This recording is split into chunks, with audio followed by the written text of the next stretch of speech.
Henri Spectacle. Culture, potin, showbiz. Nouveauté musicale, Isabelle, en commençant par c'est une Américaine qui refait en anglais les succès des Cowboys fringants. On en a abondamment parlé en novembre dernier. Elle avait repris la fin du show. Ça avait été vu à plus de 100 000 fois sur YouTube. On avait été touchés. En plus, on était on soulignait les 1 an du départ de Carl Tremblay. Mais là, cette semaine, elle a repris Les Étoiles filantes en ne sachant pas que c'était l'une des chansons des Cowboys fringants les plus populaires. Puis ça fait réagir. Elle, ce qu'elle aimerait, c'est éventuellement se faire aider des Québécois. Elle dit, je veux pas repasser un été d'enfer au Texas comme elle a vécu. Je me souviens pas, on a déjà parlé d'elle. Est-ce qu'elle parle un peu français? Est-ce qu'elle comprend le français? Ou... D'après moi, elle comprend, ça traduit. Là, on me dit, oui, Marianne nous dit oui, elle parle un peu français. Oui. Mais voici, elle s'appelle Jacqueline Lizzie. Voici ce que ça donne en anglais. C'est intéressant. At the end of the road, tell me what will remain of that little school, the playground and our games. And when the paper airplanes no longer take flight, will we say those good times have passed us by like shooting stars at night? Elle demande, d'ailleurs, c'est dur de traduire des chansons, les syllabes et tout ça, pour trouver quelque chose de littéraire, qui va avoir un beau texte littéraire, mais qui colle, tu sais, dans le rythme de la chanson. C'est vrai que c'est pas évident. C'est d'ailleurs dans les articles qui ont été faits par le Journal de Montréal, c'est ce qui est le plus lu, le plus cliqué, là, cet article-là sur cette chanteuse Jacqueline Lizzie, elle qui demande des sous là, pour l'aider justement avec son Texas. On est désolé, madame, mais t'as beaucoup de talent. Maintenant. Oui, c'est juste que, je veux dire... Bon, moi, je vais donner toi, tu vas-tu donner de l'argent pour que quelqu'un en anglais, même si c'est intéressant, on l'écoute, c'est bon, mais... Bon. À part si c'est un album socio-participatif, puis j'ai envie d'avoir l'album, et oui, je l'aurais payé, tu sais, ça marche. Dans ce cas-ci, bon, pour l'instant, je vais choisir une autre coupe. Bon, nouveauté d'Ariane Moffat. Oui, ça vient tout juste de sortir. Ça fait 1 heure que la vidéo est disponible. Ça fait des semaines qu'elle nous tease, comme on dit en bon québécois, cette chanson qui s'intitule « Jouer ».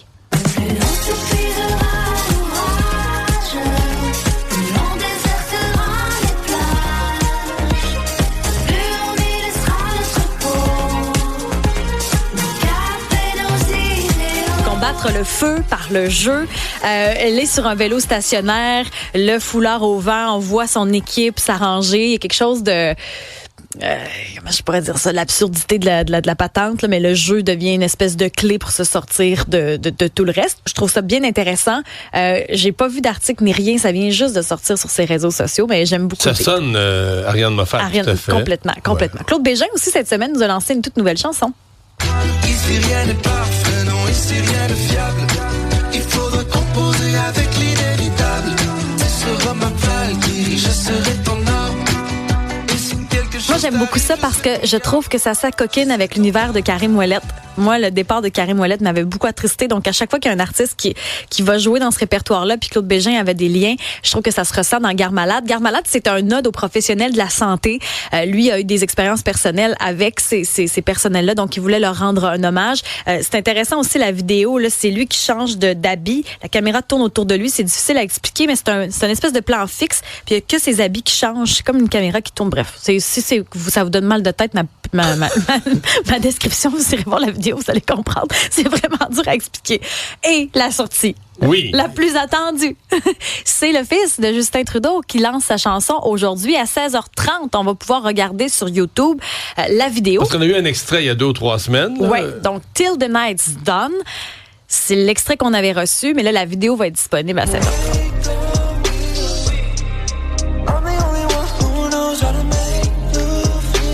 Ça apparente un peu à du Drake, un petit peu de Justin Bieber. Son nom d'artiste, c'est Xav, si vous voulez le trouver. Et c'est une chanson qui, déjà, quand il nous a proposé l'extrait, le faisait beaucoup réagir sur les réseaux sociaux. As-tu l'impression que ça pourrait marcher? Je sais pas. Peut-être auprès d'une clientèle. Ce qu'on entend, c'est pas mauvais du tout. C'est pas mauvais du tout. Non, ça a l'air bien fait. Ça a l'air professionnellement. Le son, ça sonne pro. Puis pour ce genre de musique-là, si c'est le genre R&B un peu hip-hop, ça peut convenir. Moi, je pense qu'il faut juste séparer après le père du fils. Des fois, il y en a qui s'en prennent à lui à cause de ça. Saint-Esprit aussi. On est dans Jésus depuis tantôt, là, avec où est passé Roger. Alexandre, il est pogné avec Roger. Là. Je suis resté dans le passé. Il pourrait peut-être être servant de messe après Salut Bonjour. Bon. Le mystère de la Bon, c'est une émission laïque, là. Wow, laïcité, la loi sur la laïcité. Bon, le Canada a remporté la confrontation des 4 nations. C'est un scénario digne d'Hollywood. Et au final, ce sont les Canadiens qui ont eu le dessus. 3-2 en prolongation. Et voici comment ça s'est terminé. Le jeu de l'autre côté. Marner, la passe, McDavid décide, et le but! Oh, Canada! Oh, McDavid! Le Canada gagne le tournoi! Au Canada, au McDavid! C'est parfait de Félix Séguin, j'adore. Et on a eu un peu l'impression d'assister à une passation des pouvoirs. Autant où Sidney Crosby nous en avait mis plein la vue avec le Golden Goal il y a une quinzaine d'années. Ben là, c'est son digne successeur, Connor McDavid, qui a marqué sur une belle passe de Marner, d'ailleurs, qui était derrière le filet. Ça a été une guerre de tranchées, ce match-là. Autant où en première période, le Canada a pris les devants 1-0 des suites d'un but de Nathan McKinnon. Mais tu sais, en fin de période, Brady Tkachuk fait en deuxième période. Les Américains ont pris les devants dans ce match-là après un filet de Jake Sanderson qui venait en relève de Charlie McAvoy, blessé, hospitalisé un peu plus tôt. D'ailleurs, il est sorti de l'hôpital et lui, il avait parlé à l'équipe, à ses coéquipiers d'ailleurs avant le match. Avec un bras oui, c'est ça. Mais finalement, en fin de deuxième période, c'est Sam Bennett qui aura nivelé les chances là, du côté canadien. Solide performance quand même de Jordan Binnington, qui tout au long de ce tournoi-là avait été critiqué, accordé 1 ou 2 mauvais buts par match. Dans le cas d'hier, là, il a fait des arrêts clés au moment important pour garder son équipe dans le match. À mon avis, en prolongation, il y a 3 gros arrêts, dont 2 devant Auston Matthews, où, comme spectateur, tu fermes les yeux, tu dis c'est fait, on a perdu. Là. Puis non, à pas rentrer. Sauver le match. 2 fois, il a sauvé le match. Et parmi les réactions, parce que on peut pas occulter toute tu sais, la trame de fond politique et économique qu'on est en train de vivre. D'autant plus que Donald Trump avait insulté le Canada durant la journée hier encore. Toujours sincieux, le Donald. n'a pas réagi, entre autres. Des mots de félicitations? Non, toujours pas. Tu les cherches sur les réseaux sociaux? Est-ce que tu vas demander un recomptage? Peut-être. Oui, il y avait un autre auditeur qui avait souligné ça ce matin. C'était drôle. Mais parmi les réactions, François Legault a écrit « Bravo à l'équipe Canada. Le Canada et les États-Unis peuvent jouer ensemble. » Pierre Poilievre, chef du Parti conservateur, le jeu du Canada, l'héritage du Canada, le vrai Nord fort, libre et doré parce qu'on a remporté la confrontation. Mais la palme, la meilleure phrase, à mon avis, revient à Justin Trudeau, le premier ministre, qui a écrit « Vous ne pouvez pas prendre notre pays et vous ne pouvez pas prendre notre sport. » Il y a une vidéo, d'ailleurs, qui est devenue virale sur les réseaux sociaux où on voit Justin Trudeau réagir au but gagnant. Alors, il enlace son grand chum Mark Miller qui était là, enlace un peu des gens autour de lui. Certains ont même été surpris du câlin. Comme celui-là, il ne s'attendait pas à peut-être recevoir l'étreinte du premier ministre. Et notre collègue Jessica, qui est toujours à l'affût de ce qui se passe sur les réseaux sociaux, me signalait, parce que sous la publication Instagram de M. Trudeau, il y a à peu près 3500 commentaires. Et là, j'en lisais quelques-uns qu'elle m'avait pointé, entre autres, des Américains qui ont félicité le Canada, des Américains qui prenaient pour Équipe Canada. Et de ce qu'on pouvait lire, il y a même quelqu'un qui dit « Est-ce que les Américains peuvent être la 11e province du Canada, s'il vous plaît? » Et un autre qui écrivait « Acceptez-vous les réfugiés américains à la suite de ça? » Bon, François Legault, qui toujours dans on revient plus sur la politique et les menaces de tarifs, mais qui propose de s'aligner peut-être pour essayer de rétablir les liens avec Donald Trump, de s'aligner sur la politique commerciale des États-Unis face à la Chine. Et imposer des tarifs sur les produits chinois. C'est ce qu'il a proposé à ses homologues provinciaux et fédéraux. Hier, il y avait un appel là, pour parler un petit peu des tarifs douaniers, parce que mine de rien, regardons le calendrier, là, encercler la date du 4 mars. Là, c'est à ce moment-là que notre échéance de 30 jours se terminera. D'ailleurs, sur Facebook, le premier ministre rappelle sa volonté d'imposer des contre-tarifs si jamais l'administration américaine sanctionne l'aluminium et l'acier canadien comme prévu le 12 mars prochain, autre date butoir importante. Il y a M. Harper, l'ancien premier ministre, qui a pris la plume hier. Oui, qui a publié une lettre notamment dans le National Post et le Globe and Mail. Et selon Stephen Harper, le Canada doit se préparer à tous les scénarios face à l'imprévisibilité de Donald Trump. Rappelle aussi l'importance, selon lui, de protéger la souveraineté canadienne, l'avenir économique du pays. Et comment on va faire ça? Dit ça là, moi, j'ai trouvé que ses phrases étaient très sérieuses sur la protection de la souveraineté canadienne. C'est la deuxième fois qu'il parle de ça.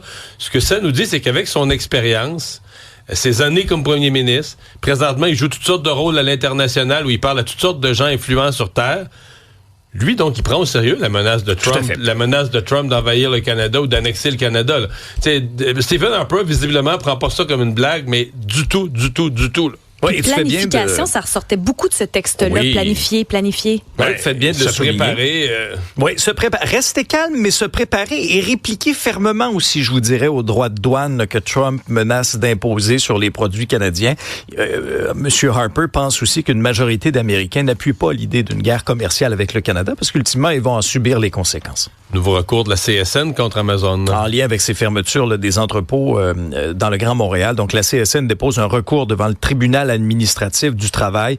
La CSN qui demande la réouverture des entrepôts, qualifie la fermeture comme étant illégale à plusieurs égards. Et dans la plainte, la CSN dit qu'Amazon a toujours misé sur un système de livraison local à proximité de sa clientèle et des fermetures qui vont à l'encontre de cette philosophie-là. Et rappelons un peu les faits. Là. Il y avait 230 employés de l'entrepôt de Laval qui avaient réussi à se syndiquer. Et là, en janvier dernier, Amazon annonçait la fermeture de ses entrepôts.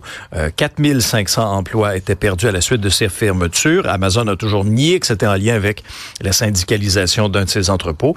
Mais dans l'opinion publique, ça a soulevé bien des doutes. Disons que ça ressemblait pas mal à ça. Il y a Vincent qui nous écrit, ça fait 4 minutes que j'attends le REM à la station Panama. Oui. C'est un message qui est arrivé il y a quelques minutes. Il dit, on nous dit à chaque 10 minutes que le train va arriver dans 10 minutes. Des navettes sont censées être disponibles, mais la file est tellement longue que j'ai préféré attendre le REM au chaud.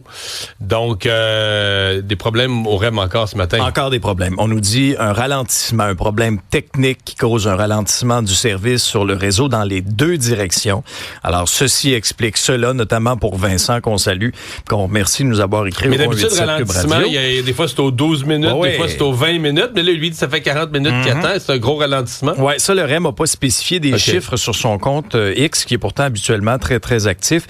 Il y a 5 minutes, on parle de reprise graduelle du service en cours dans les deux directions. Mais il y aura quand même des délais. Et puisqu'on parle du REM... oui, parce qu'on est très négatif avec le REM, mais le REM avait du positif à annoncer cette semaine. Oui, quelques positifs, mais juste avant d'aller dans le positif, parce qu'honnêtement, ça en est... tu sais, des fois, une image vaut 1000 mots, là, comme on dit. Puis la presse nous présentait un calendrier. Okay? Depuis le début du mois de février.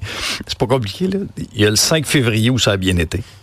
Après ça, pratiquement tous les autres journées, il y avait soit des ralentissements de service, des interruptions de service. Ce matin, Radio-Canada nous fait état donc d'une nouvelle qui nous provient de Brossard, où la mairesse de Brossard veut une révision de l'entente là, avec le REM, une révision en profondeur de cette entente-là. C'est celle dont Benoît se plaint toujours, oui. Benoît Dutrisac, qu'on interdit, mais c'est même dans la loi, là, on interdit que des lignes d'autobus, des trajets d'autobus soient concurrents au REM. Oui. Alors, la mairesse de Brossard disait, remettez-nous des autobus. Oui, et elle veut le rétablissement permanent de ces connexions-là par autobus avec le centre-ville de Montréal. Là, pas juste là, temporairement, comme c'est le cas cette semaine. Mais la bonne nouvelle, Isabelle, c'est quand le REM est jammé, comme ce matin, là, bientôt, au moins, on va pouvoir patienter en regardant des belles choses. Superbe salle d'attente, hein? 5 nouvelles œuvres d'art qui ont été dévoilées hier. Là, c'est pas une blague, là. Le REM, cette semaine, a annoncé des œuvres d'art dans les stations. Moi, pour vrai, ce matin, j'avais envie d'arriver ici avec du popcorn parce que je trouve que le REM a encore plus de rythme que le film Le Brutaliste qui est nommé aux Oscars. Je trouve qu'il y a quelque chose de le fun là-dedans. C'est 8 millions de dollars d'investis pour 12 œuvres permanentes. Il y en avait déjà 2 qu'on pouvait observer, mais maintenant, aux stations Saint-Honoré, station Bois-Franc, station Anse-à-l'Ordre. Ça, c'est les futures stations, là. Gare Centrale et Deux-Montagnes. Il y aura donc des œuvres d'art qui sont, ma foi, bien jolies. Là, souvent, c'est des œuvres de nature, entre autres, mais c'est quand même... la loi là, sur la culture. Il faut mettre 1% des bâtiments en œuvre d'art. Je trouve ça intéressant pour l'art visuel qui a très peu de support. C'est juste que cette semaine, quand le train marche pas puis que tu annonces de l'argent pour des œuvres d'art, ça passe... T'as manqué le train en sens de timing, là. Peut-être.